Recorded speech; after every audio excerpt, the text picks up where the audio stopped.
Good afternoon.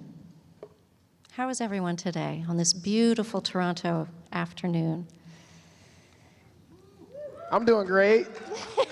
Good. Okay, we have some energy in the audience. That's what we're looking for.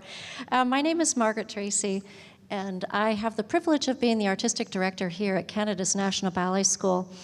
I've known Buck for a few years. I'm a huge fan as well, and I couldn't be more excited to introduce you to him and for you to get to know a little bit more about him. Have you all heard of him, by the way? Okay, good. Just making sure. I'm going to read a little bit about his bio, and then we're going to dive into a conversation this afternoon before we have the incredible pleasure of experiencing his movement. Charles Lil Buck Riley is an artist known for bringing a freestyle-based dance involving intricate footwork called Jookin to a mainstream audience across the globe. He was raised in Memphis. He studied ballet for a number of years on scholarship before also being introduced to the urban street dance style. He quickly made a niche for himself by adding his own style and imagination to create signature moves, which include gliding across space as if gravity does not exist. In 2011, Lil Buck performed with Yo-Yo Ma to his rendition of Camille Saint-Saëns' The Swan. Spike Jonze happened to be in the audience and was so blown away by the performance that he taped it on his phone and posted it on the internet. Of course, you can imagine, the video quickly went viral with over 3 million views on YouTube. Since then, he has really elevated his craft and performed with organizations such as Cirque du Soleil's Michael Jackson 1, the ballet artist Benjamin Millepied, Janelle Monáe, and Madonna, to name just a few. Lil Buck has been one of those artists that has broken boundaries, dancing alongside such luminaries as Mikhail Baryshnikov in a campaign for Rag & Bone. You might have also seen Lil Buck on the screen in Apple's AirPod commercial, which had over 8 million views on YouTube within just 2 weeks. He also starred in Lexus's 2017 Super Bowl commercial, and you can see some of his moves through the role of the Mouse King in Disney's feature film The Nutcracker and the Four Realms. Buck is a choreographer and dancer as well as an activist. He is behind Movement Art Is, an organization focused on using movement artistry to inspire change in the world. Lil Buck collaborated with his company partner John Boogs and artist Alexa Mead to create Color of Reality, a short film addressing gun violence. This film won CNN's Great Big Story Art as Impact Award and Toronto Short Festival's Best Experimental Film, and was also nominated for World of Dance's Concept Video of the Year. Buck also starred in the nature-inspired short film Honor Thy Mother, which addresses the need for humans to take better care of our beautiful planet. For me personally, I've had the great privilege to witness your artistry at the Vail Dance Festival now for more than 10 years at least, working with artists across multiple genres, including tap artist Michelle Durrance, ballerina Tyler Peck, and American opera star Devon Times, to name just a few of the collaborators he has imagined new works with. Your ability to take your specific voice as a dance artist in collaboration with all of these other great artists is truly one of the most remarkable gifts I have ever seen in a dancer. Your work transcends across all of these multiple art forms and languages, which is part of the power of music and dance as a nonverbal form of communication that you have been able to infuse in everything you do. So, to get to know a little bit more about you, I want to begin by quoting something you said once. As a performing artist, we see everything as art. So how has this informed your approach to the business side of movement and dance? Because as I mentioned in your bio, you started your own foundation as a way to use your platform to make a difference in our communities, and particularly the communities that mean something to you. First, thank you for that amazing intro. I appreciate it. That was great. That was, I appreciate all the wonderful things. Yes, the business side of it. As far as my creativity goes, I would say I always had a vivid imagination, right? I had this imagination that was like, Willy Wonka and the Chocolate Factory. That's the best way I could describe it. It was just like these worlds I would build in my mind, and that was my approach to dance. I enjoyed just building these worlds in my mind and really expressing that, because that was my safe space, And for me, I've gotten a lot from Memphis Jookin. Memphis Jookin, I don't know if you guys know about Memphis Jookin or what it is, but I would like to, I think I need to explain what Memphis Jookin is and how that's, affected my life for me to really get into like how I approached it, business-wise, and being able to give back and do things like start the Lil Buck Foundation, which is the foundation that I've started, and start my company, Movement Art Is. But Memphis Jookin is a dance style. It's a street vernacular dance style that started in Memphis, Tennessee, and it was born from Memphis underground rap music. And this is at the very base and core of what I do with movement and dance. And yeah, I grew up doing Memphis Jookin for a long time. Like she said, I got into ballet, and that pretty much was the door opener into the arts for me.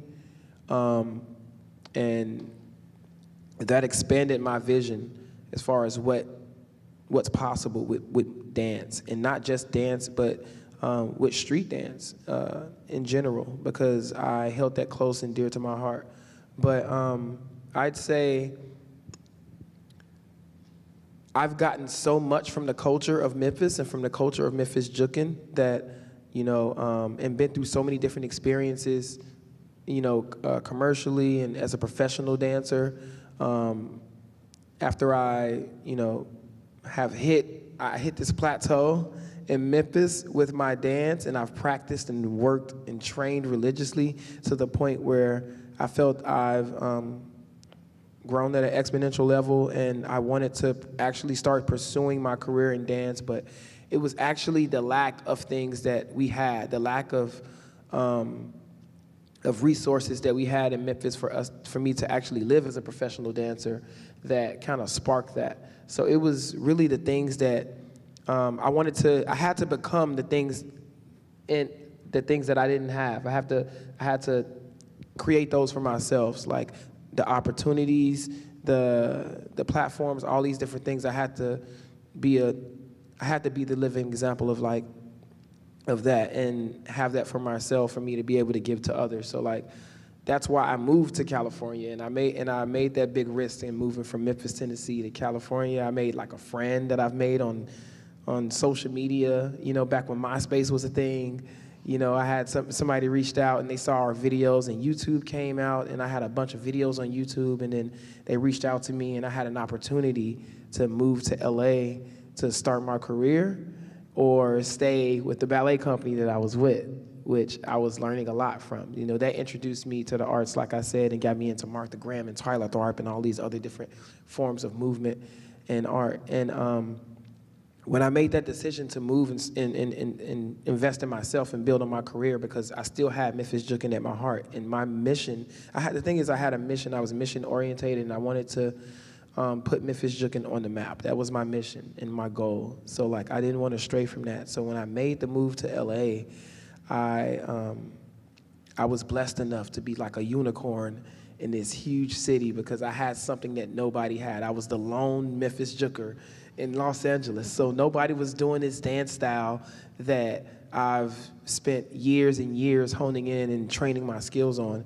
And so I would crash auditions that my friends would go to, and I would literally just take them by storm. I took LA by storm. They didn't know they didn't know what hit them. Nobody could glide or move or really emote emotionally what the music that they would dance to, like I was doing back when I started. So my career pretty much skyrocketed really fast in LA because I brought something very niche to the city, and I started to get these opportunities that I wanted for myself in Memphis. And I started to understand and develop and learn how what it takes. Slowly throughout my career, I started to learn what it takes to have these, to build these opportunities. I would talk to these different companies I'm working with, like Apple, the people that work with Apple. I would talk to these people that have foundations that I've worked with in LA. I would just continue to learn. And for me, that wasn't the business side of it was very important. And also keeping the authenticity of what I did was attached to it was very important. And my dream never changed; it just expanded, so I still want to continue to put Memphis Jookin on the map, but I wanted to do that by giving back to the city. So I've gotten so much throughout my career that I've came around full circle and just started the Lil Buck Foundation, and that's a nonprofit that gives opportunity to the youth back in Memphis, Tennessee, and back in my hometown to be able to, learn and educate themselves and grow and hone in on their skills as, professional dancers, as musicians, and with music composition, and also through visual arts. So that was very important to me because it's always been close to here, and it's something that I wish I'd had, growing up. And it's and I know a platform like that is extremely important for the youth to be able to have access to those things and keep their dreams alive, because I know what that did for me. So I would say, my creativity and my authentic approach to movement, and that's kind of how it trickled into the business side of it, because I was able to create what we had a lack of in Memphis, Tennessee, in my hometown, and I want to be in, and I'm able to inspire others to do the same, and that's kind of what I want to leave to the next generation. The idea that, we learn, we grow, and we give. We give back, and we give information back to the next generation, and that's kind of what I wanted to do with my business and things that I create.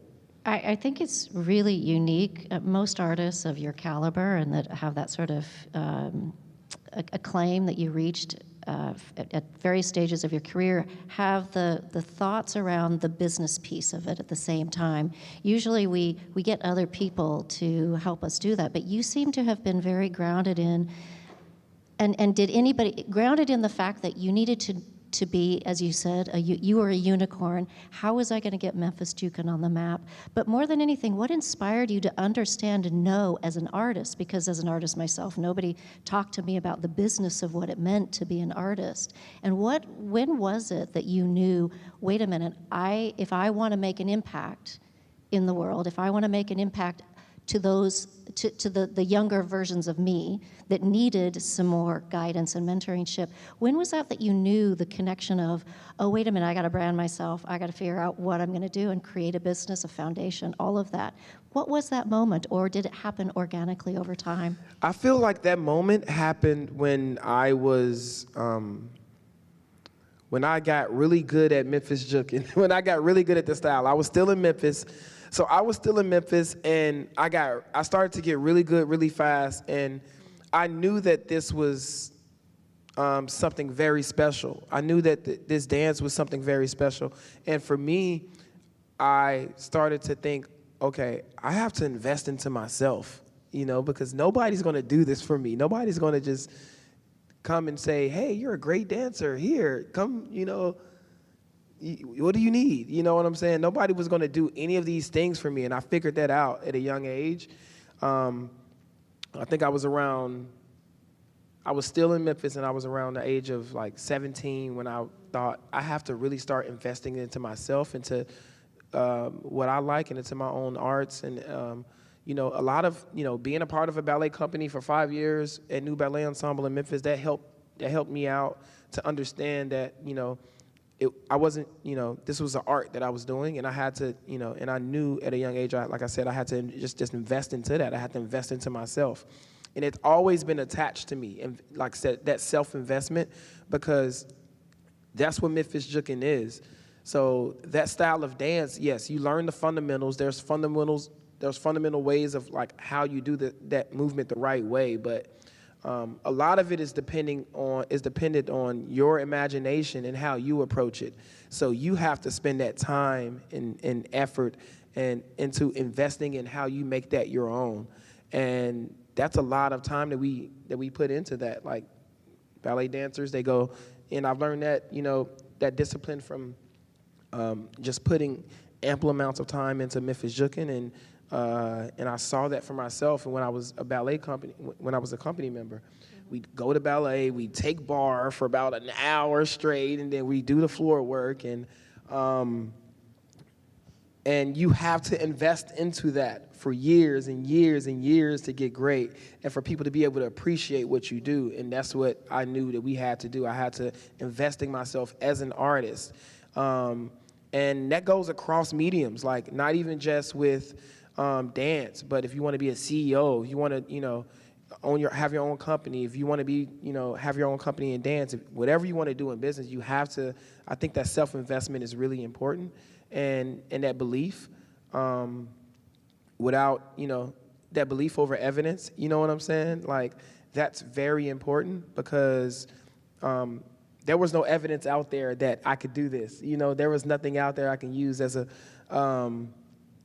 reference point, you know, especially with me being a street dancer. So I had to invest in myself, and I had to believe in myself and believe that I can do these different things and create for myself and create opportunities for myself. So that's what I had to do for my brand. I figured out, okay, I need to invest in my own brand, into who is Lil Buck. And that's what I started to do when I moved to LA. And to do that, I had to be very authentic. I had to be authentic with who I was and authentic with myself. And sometimes to do that, you have to say no to a lot of different jobs. You have to use the time that you would use. I mean, it's great to have experiences. Like I got to tour with Madonna when I was 21 years old, you know, and Madonna had this huge competition called with Smirnoff, called the Smirnoff Nightlife Exchange, where she was looking for that one great dancer in the world. And I remember I was working with this company called Dance On, and they told me about this audition. They hit me up. I was actually in Vail, Colorado, doing a dance festival, and they reached out to me and said, hey, we got this famous pop star. We can't tell you who she is yet, but she's looking for dancers, and I really think you should do this. And then I was like, all right. And then I sent in a video submission for it, and then I had to sign an NDA and all of this, and then they told me it's Madonna, and I'm like, oh, Lord, it's Madonna. Because, I mean, this is not an artist that I would have typically wanted to tour with, you know? I'm a street kid from Memphis. I'm like, nah, I just want to juke. I just want to, you know what I'm saying? I want to juke. I wanted to tour with somebody like Lil Wayne, or somebody like, you know, like somebody who I really looked up to in that industry. And later on, like me and Madonna became great friends. But yeah, I did that, and I had that experience. I ended up winning that whole competition, basically. Long story short, I ended up winning that full competition, and she chose me out of all of the dancers that auditioned. But it was that self-investment in myself as an artist that, and for me, wanted to be one of the greatest dancers. You know, I had that ambition, and I had that to be one of the greatest dancers. So I invested hours into myself as a dancer, and I think that paid off with Madonna choosing me over like thousands of people. And then I got to experience that tour with her, and I realized how much time I had to put towards her artistry, which is good and it's cool. A lot of dancers want to live that life of, you know, they have different dreams. They want to be on tour with different artists. They want to, you know, choreograph for artists. But for me, I always knew that I was that artist that I wanted to do these things for. And there are so many different artists back at home that I want to do things for. And that was a lot of time that we had to put to like bringing Madonna's artistry to life and be an extension of her art, which, you know, that's a role as a dancer that we have to take a lot of times. You know, we have to be an extensions of other artists' artistry and messages. And that was great. While that was an amazing experience, and I did that twice. I did 2 tours with Madonna. I realized that, okay, what could I have done with this much time that I've spent with Madonna for myself? Imagine if, Lil Buck, imagine if you've invested that much time into like your own artistry and building your own brand and discovering who you really are. Like, I got to learn a lot from that experience. I'm watching Madonna do these films, you know, the secret project she did with, you know, she had this project called The Secret Project she did that was like a short film, you know, just building on her artistry, and we were a part of that. We were the dancers in her film. She did all, and she got to like speak her mind and really show people who she was through this, and that gave me, you know, that kind of sparked it in me, like, okay, cool, I can invest into myself in the same way. So I did 2 tours with Madonna, and then I ended up not touring with any artist. I told myself I'm not going to tour with any other artist. I'm going to just dedicate this time. Like, I need to make a living, of course. So I'm going to keep auditioning and keep doing commercial work and keep putting food on the table for myself. But I'm definitely going to use that money and use the resources that I've made and use my income and funnel that back into my own artistry. And then I have to ask myself, what do you want to do? You know, and so I think it's very important to question yourself. I mean, to ask yourself questions, get to learn more about yourself and learn more about what you're into. And I had to go back to like, okay, I always got inspired by Gene Kelly and the Nicholas brothers and Fred Astaire and all these different guys who like were at the forefront of their artistry, right? And they were triple threats. They made films, you know, really highlighting who they were with dancers and highlighting their incredible, you know, art, as well as, you know, using their voices, you know, and that's something that I really wanted to do. So I invested into that. I started making short films. I started just really putting a lot of that time and effort towards building who Lil Buck is and my persona. And I think like starting that at a young age for me was very important, because a lot of dancers tend to, you know, gravitate towards, in a professional world, they tend to gravitate towards, you know, trying to figure all these things out after they've done, you know, probably in their 30s, you know, and or 40s, yeah, exactly. Like after they've lived this whole life of like doing, you know, 40 different tours with different artists and all of this, and then they start thinking, I know a lot of dancers just start thinking like, wow, okay, now what do I want to do for myself? I've done this, I've lived that dream. How do I, you know, maintain and, you know, how do I keep longevity for myself? Because, you know, there's another generation that comes after us and things change and the world develops. And so I'm really happy that I was able to do that for myself, and glad that I started thinking sooner than later when it came to that, and that self-investment. And I feel like that self-investment is key, was key for me in building my business, and people understanding that. And I always like preach that to like the kids back in Memphis and back in my hometown and anywhere I go, really, just because that's a very important key to not only getting to know yourself more, but understanding what you really want out of life. And for me, that helped out tremendously with me understanding what I really wanted, just that self-investment and learning more about myself and what I wanted to do. And yeah, I would say, trying to get back to the question you asked. Well, I'm going to take it a little to the next question, which is, okay. You know, I think your imagination obviously is one of your superpowers. Mm-hmm. Your ability to not be defined. You didn't have a prototype of somebody that you were modeling yourself after, but somehow your own imagination was part of going, I'm going to figure this out for myself. And you kept coming back to, you've talked a lot about this, and we've talked about this, you keep coming back to investing in yourself. And yet I still want to, I'm curious, because you have worked with so many different kinds of artists, opera singers, pop singers, ballerinas, classical musicians, the array of people who not only you have sought out, but who have sought out you is pretty extraordinary. So you talked about, your work with Madonna, you were helping fulfill her artistic voice, and some of that happens, as I know, as an artist, you are in service to someone else. But how has that sort of array of all of those influences helped you continue to develop? I want to hear more about how that's impacted your own artistic development and your own artistic perspective as a creator and as a dancer. It's really impacted my perspective in development for me, I always felt like I was collaborating with them, It was always and that's the key. Yeah, it's the key. Yeah.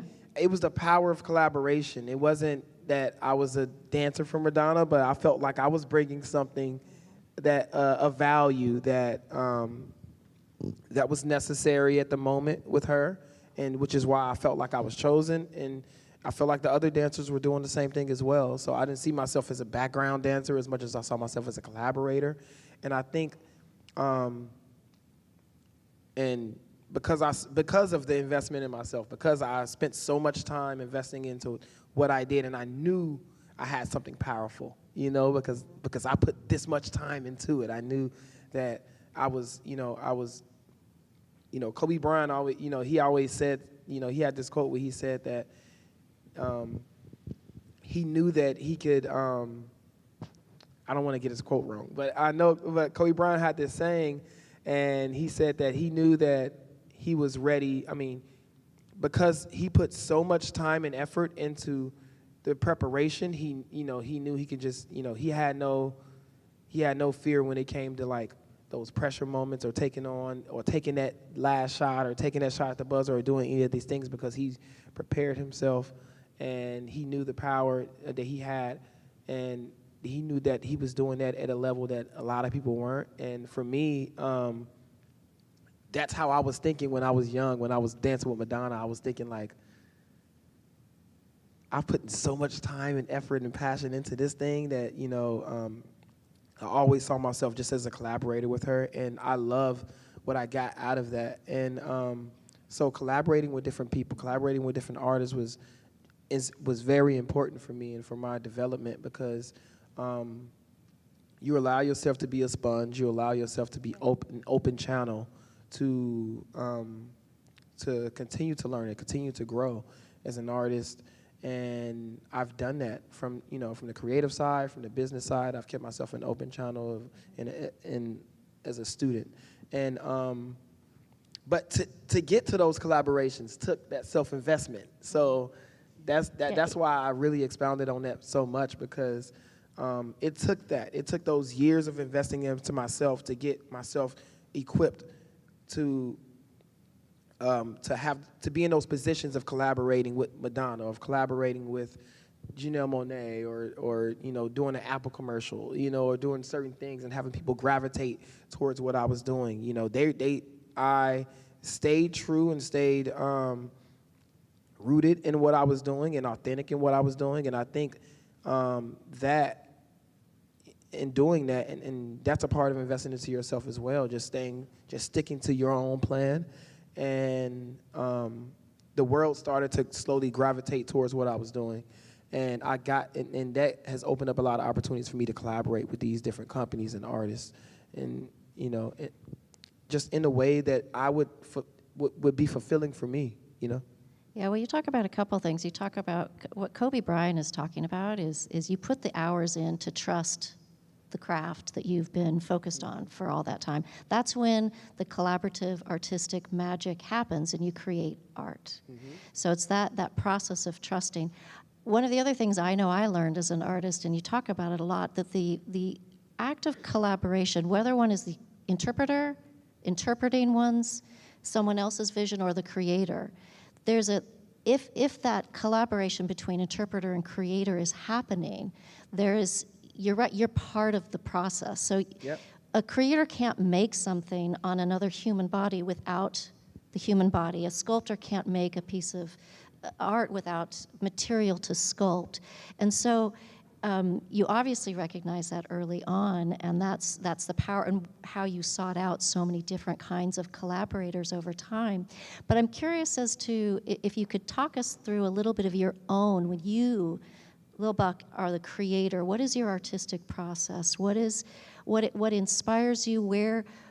Where do you see yourself when you all of a sudden sit down and say, okay, I am the creator today? And I've watched you create in Vail over the summers, but I'm curious if you can share with the audience a little bit more about that process. I think my life's experience has always been attached to like how I create.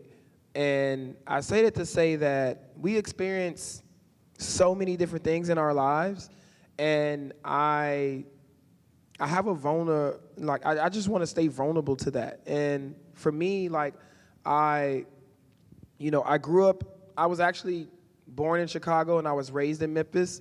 And,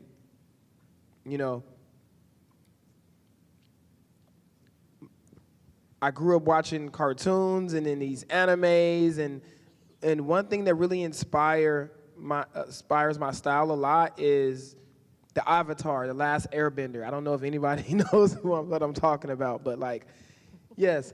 So the Avatar is a character that, can control all these different elements, right? The wind, earth, the fire, water, and basically I just used everything that made me, that gave me inspiration and fulfilled me as beacons to pull from as far as my creative process. So like when I want to move like water, I'm thinking like, okay, if I was Aang, how would I, you know what I'm saying? Like, how would I approach the feeling of water? How could I water bend, in Memphis if I was to Jook with that? Or how can I, use the power of like being an earthbender with my style? Or how can I use, so like as far as like creative approach, like I said, I just pull from different things that I was inspired by and different things that gave me joy. Like, I loved watching horror films, so I would think, okay, cool, how can I pull from this? How can I make this character, And so like all these different modes of inspiration, when I'm creating, they all came from these different beacons of inspiration and experiences I had in life, even life experience.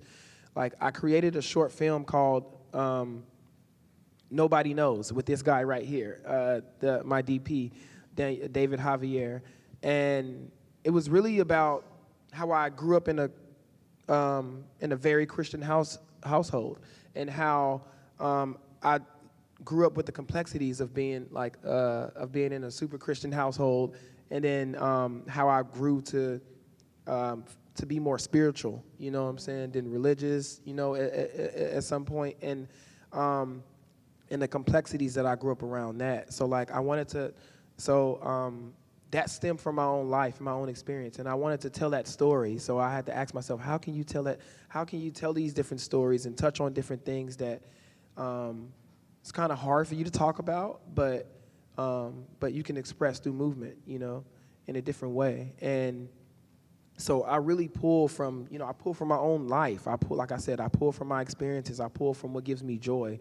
That's at the forefront of my creativity and building. And I always ask myself, like, okay, once I know what I want to do or how I want to approach it, I'm thinking, what does it sound like? What does that thing sound like? What does it look like, and what does it feel like? I'm asking myself these three different questions in my creative approach as well. And that's when the magic happens, Once I figure out what that thing sounds like. Like I worked with Caroline Shaw not too long ago in Vail, Colorado, and she's a producer. And I was telling her, okay, growing up in Memphis and hearing so many different songs coming out of that city, this sound in particular from this song, if I was to give Memphis a sound, it sounded like this. And it was like this kind of like synthesized horn. And we started to build from that sound, and And then, you know, Memphis is known for like passion, pride, grit, grind, all these different things like grit and grind with the Grizzlies. And they have a lot of passion, they have a lot of pride. So these are things that I just had in that music, in that sound. You would just hear me saying passion, pride, grit, grind. And all these, and, you know, I started to climb when I was 13. I was 13 when I started to, you know, my journey as a dancer. So you'll hear all these different things that inspire me and that moved me and that were truths and that came from my life. That's a part of that sound. And then I developed how it looked. Okay, what does this look like? You know, I was and what does this feel like? What feeling do I want to come from this? So like that all those three different things are a part of my creative process when I'm. And one of the things that I've noticed in seeing you work over time is that you're not the type of artist, and some creators go away and have to be alone and think a lot. It's the way you respond. You talk about, I quoted you, performing artists. As performing artists, we see art in everything. You just described that, from the images of Avatar to the sound of Memphis, and how that, what would that sound like through Caroline Shaw's voice. But what I see you do in a really extraordinary manner is, again, the response you have in relation to the artists that you're working with. And that's where I see this creativity. It looks like an organic process, like it just literally pours out of you. And I guess my question is does that come from the experience of responding to the artists that you're in the creative process with, or does it come from, you know, I don't know, you're walking alone through, you know, your neighborhood and an idea comes to you, or is it a combination of both? I feel like it's a combination of both, but it's also, it's a language. It's a language. Yeah. Like movement is a language, dance is a language, and I feel like I've trained myself to know how to use my body in so many different ways that I know how to speak to you and respond to you in a lot of different ways. And naturally, I know how to, you know, I feel like I know how to respond to, you know, what's being given to me, you know. So I always saw it as a dialogue when I'm collaborating with different people, and how I respond to other collaborators, whether they be musicians or, you know, whatever the medium is. I always feel like it's a conversation with me and that person. Like I've done performances and exhibits like in collaborations with like Keith Haring's artwork, you know, where I was in response to like his artwork, and I had to, you know, respond to that, you know, an inanimate object, you know, the different things that, you know, but I had to respond to that feeling that I got from it and that mood and it's like that work you did for Foundation Louis Vuitton in Paris. Exactly. Similar. Similar, where I would dance through the Matisses and to the Picassos, and I had to respond to that through movement. So it's always been a language for me, and that was something to sort of go along that lines. It's your response. It's the use of movement as language, but it was because. And you've talked a lot about it here today, how you sort of embodied and discovered what your own physicality could, how you could rely on your own physicality, how you have to know your body so well.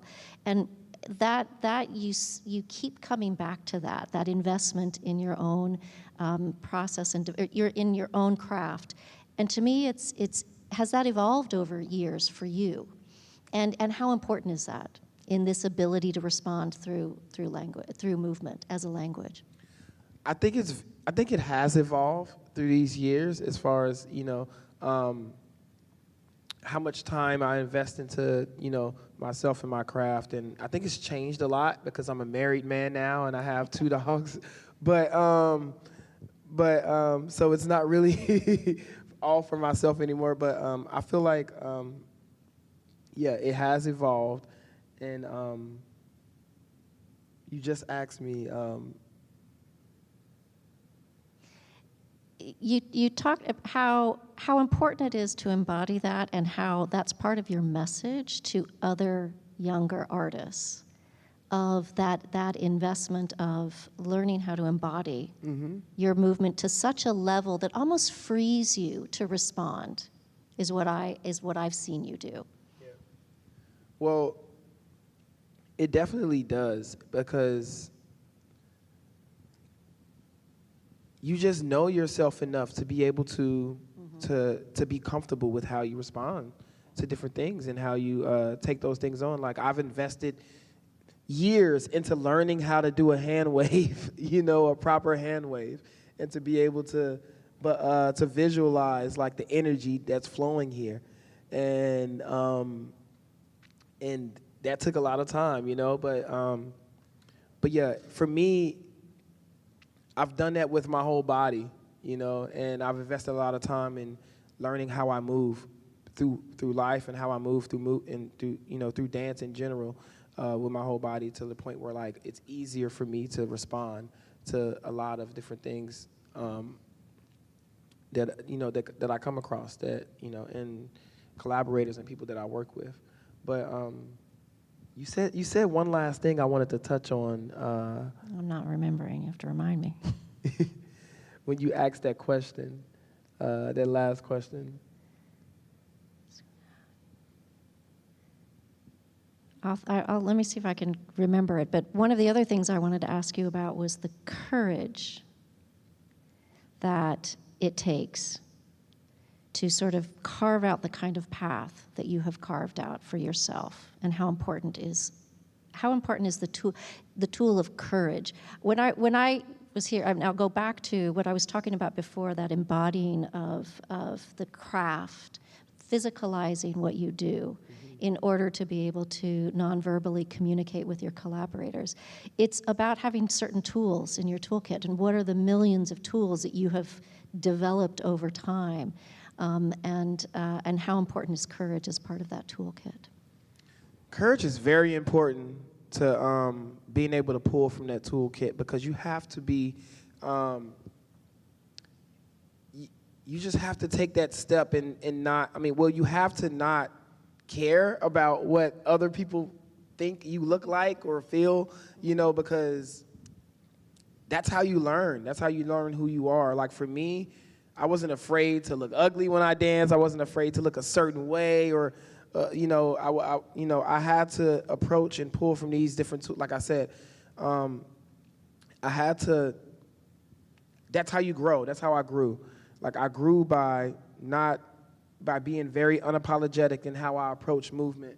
And it takes a lot of courage to do that, because a lot of us tend to, have our armor on, when it comes to performing, for the public or in the public eye, or doing things in front of people.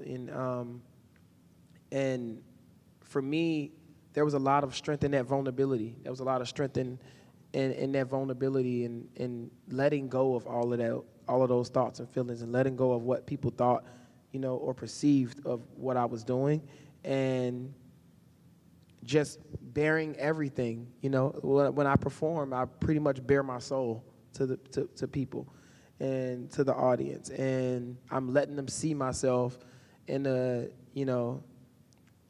light that, sometimes it's scary, and sometimes it feels like, am I showing you too much of me? You know what I mean? And but I think that's very important, because we all have a connection as humans, and we all can connect to each other on a much deeper level than we really perceive, than we really put out there. So like,